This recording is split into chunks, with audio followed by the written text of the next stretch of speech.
مسلمان تھا، اگرچہ حضور سے ملا نہیں، نہ حضور کو دیکھا، اعانت کی مسلمانوں. اب حضور نے نماز جنازہ پڑھی. یہ نماز جنازہ پڑھنے کے بعد اب لوگوں میں اختلاف ہوا کہ نماز جنازہ غائبانہ جائز ہے یا نہیں. یہ تو حضور علیہ السلام نماز جنازہ پڑھائی. ایک بات ذہن میں رکھے، امام شافعی رضی اللہ تعالی عنہ کے ماننے والے شافعی حضرات اگر نماز جنازہ غائبانہ پڑھیں، ان کے امام کا قول ہے، ہمیں کوئی اعتراض نہیں.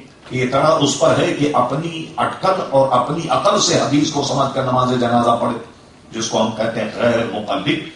کہاں غیر مقلد اپنی عقل کی تقلید کر رہا ہے. کہتا ہے بخاری اگر بخاری میں حدیث نکالے امام بخاری کی تقلید کر رہا ہے، اگر مسلم میں حدیث نکالے امام مسلم کی تقلید کر رہا ہے. تقلید بچا کہاں؟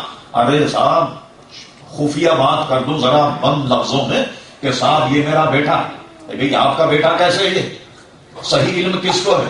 صحیح علم تو بیوی کو ہے. جو آدمی بیوی کی تقلید کر رہا ہو تو ایسے کہ میں امام ابو حنیفہ کی تقلید نہیں کرتا، سب کی تقلید کر رہا ہوں.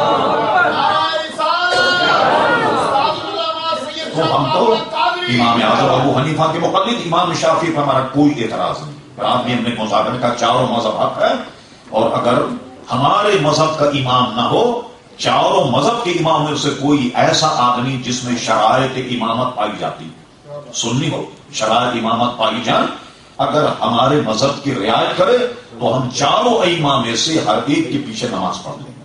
امامت کی شرائط ہونی چاہیے، اور اسی طرح وہ ہمارے پیچھے نماز پڑھتے ہیں. جیسا میں نے ایک مذاکرے میں کل بھی کہا، کراچی میں شافعی کہاں، حنبلی کہاں، مالکی کہاں، جو ہیں ان کے امام تو نہیں، کس کے پیچھے نماز پڑھتے؟ ظاہر حنفی امام کے پیچھے نماز پڑھتے. ان پر ہمارا اعتراض ان پر جو اپنی عقل کی تقلید کرتے.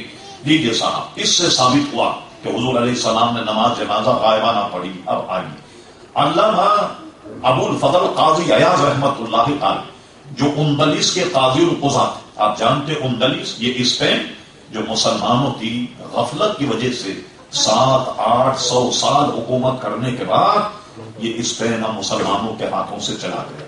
میں ہر سال وہاں جاتا ہوں. کتنی اذیت ناک بات. آج کسی بزرگ کا مزار مقبرہ کوئی باقی نہیں، سب ملیا بیٹ کر دیا. آپ ڈھونڈتے رہیے. بڑے بڑے مشاعر، بڑے بڑے ایسے گزرے. علامہ محی الدین ابن عربی رحمت اللہ تعالی، جب آپ غرناطہ کی طرف جائیں تو راستے میں قصبہ ملتا، وہاں لوگوں نے بتایا کہ یہاں پیدا ہوئے تھے ابن عربی رحمت اللہ علیہ، اور اعلیٰ تعلیم کے لیے غرناطہ سے آگے ایک شہر شبیل ہے، وہاں اعلیٰ تعلیم کے لیے گئے. علماء تو وہاں اعلیٰ تعلیم کے لیے جایا کرتے تھے. علامہ قاضی عیاض اپنے وصال سے پہلے وہ دمشق چلے گئے، وہاں ان کا وصال ہوا، اور آج بھی ان کا مزار وہاں موجود. مگر پورے اسپین میں آپ کو کسی کا مزار نہیں ملے گا. اور آپ جانتے ہیں مسجد قرطبہ، وہاں اگر آپ جائیں تو اس چاروں طرف انہوں نے اپنے بت فٹ کر دیے، اس کو مکمل ایسا گرجا ڈیزائن کیا کہ ایسا لگتا ہے کہ جیسے شروع سے گرجا ہی رہا ہوگا. سمجھے؟ آپ اذیت دیکھیے. اس کے محراب پر آیت الکرسی لکھی ہوئی، سورہ حشر کی آخری آیتیں لکھی ہوئی، ممبر بنا ہوا، اور سامنے لوہے کی باڑ لگا دی کہ کوئی آدمی آگے نہیں جائے گا، تاکہ مسلمان دیکھ کر اس کو ذہنی ٹینشن ہو کہ کسی زمانے یہ مسجد ہماری تھی اور آج یہ گرجا بنی، اور ہمارے سامنے عیسائی وہاں جناب اپنی عبادت کر رہے ہیں. ہم جب وہاں پہنچے سب سے پہلے پولیس نے ہمیں گھیر کر کہا یہ ٹوپی اتاری، یہ مسجد نہیں. ہم نے کہا یہ تو ہمارا ڈریس ہے. ہو سکتا ہے یہاں کے لوگ اس کو ڈریس نہیں سمجھتے ہوں گے، اسی لیے ننگے سر بے انتہا لوگ نماز پڑھتے. یہ تو ڈریس ہے ہمارا بھائی، اس کو ہم کیسے اتاریں؟ کہنے اچھا بھائی جوتے پہن کر کے جائیں، یہ مسجد نہیں. یعنی دیکھیے ذہنی ٹینشن کیسے. جوتے پہن کر جائیں اس لیے کہ یہ آپ کی مسجد نہیں. بھائی جوتے 18 گھنٹے کی مسافر طے کر کے آئے تو جوتے تو اتاریں گے. یہ لیکن اچھا ٹھیک ہے پھر خبردار عبادت مت کیجیے گا، کبھی نماز وغیرہ مت پڑھیے گا. نماز نہیں پڑھ سکتے. وہ مسجد جس کے دورانیہ 100 سال کا، آج مسلمان وہاں جب جاتا 11 یورو اس کا ٹکٹ لیتے، اور وہاں کوئی شخص نماز نہیں پڑھ سکتا. یہ کتنی ضعیف. اس کے قاضی علامہ ابو الفضل قاضی ہے، ضمن میں نے کہا ان کی کتاب ہے حضور کی سیرت پر، جو اولین کتابوں میں سے ہے کتاب الشفا. حضرت قاضی عیاض نے ساری حدیث جمع کی، پھر اس کے بعد کوئی شرح دی. ملا علی قاری رحمۃ اللہ، علامہ کیا نام ہے شہاب الدین، ان کی خفا دی، ان کی شرح دی. ملا علی قاری نے بہت کچھ لکھا، سب کی تلخیص یہ ہے کہ حضور علیہ السلام نے فرمایا آؤ نجاشی کی نماز جنازہ پڑھیں، صحابہ کرام آ گئے۔ راوی کہتے ہیں کہ جب حضور علیہ السلام نے نیت کی، اللہ اکبر کی نیت کی، تو ہم نے دیکھا اچانک جنازہ حضور کے سامنے رکھا ہوا۔ کیوں رکھا ہوا، کیسے رکھا ہوا؟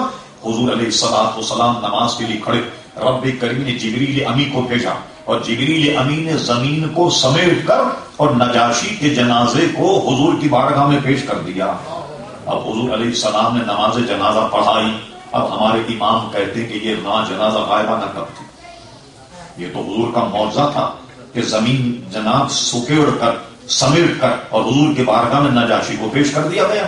یہ تو ٹھیک ہے، یہ معاملہ ہوا۔ اب دیکھیے اس کا اثر کیا ہوا۔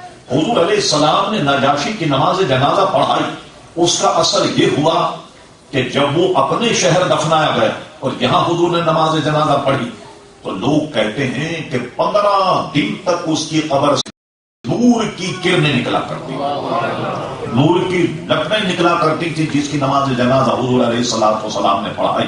آپ نے دیکھا کہ زندہ کوئی کام کرے تو مردے کو فائدہ ہوتا ہے یا نہیں ہوتا؟ اب ایک فائدہ اور سنیے آپ کیا ہے۔ جس کا انتقال ہو تو اس کی میت دو حال سے خالی نہیں ہوتی، یا تو ہوگا وہ نیک یا ہوگا وہ بد۔ اگر کسی گناہگار کی نماز جنازہ نیکوکار پڑھے،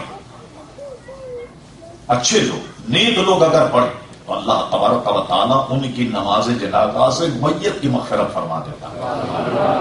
اور ایک حدیث شریف میں کہ 40 مومن جہاں جمع ہو جائے اس میں ایک اللہ کا ولی ضرور ہوتا ہے، ہو سکتا اللہ کا ولی اس میں شامل ہو، اس کی نماز جنازہ پڑھیں تو وہ آدمی اگرچہ گناہگار اس کی مغفرت ہو جاتی ہے۔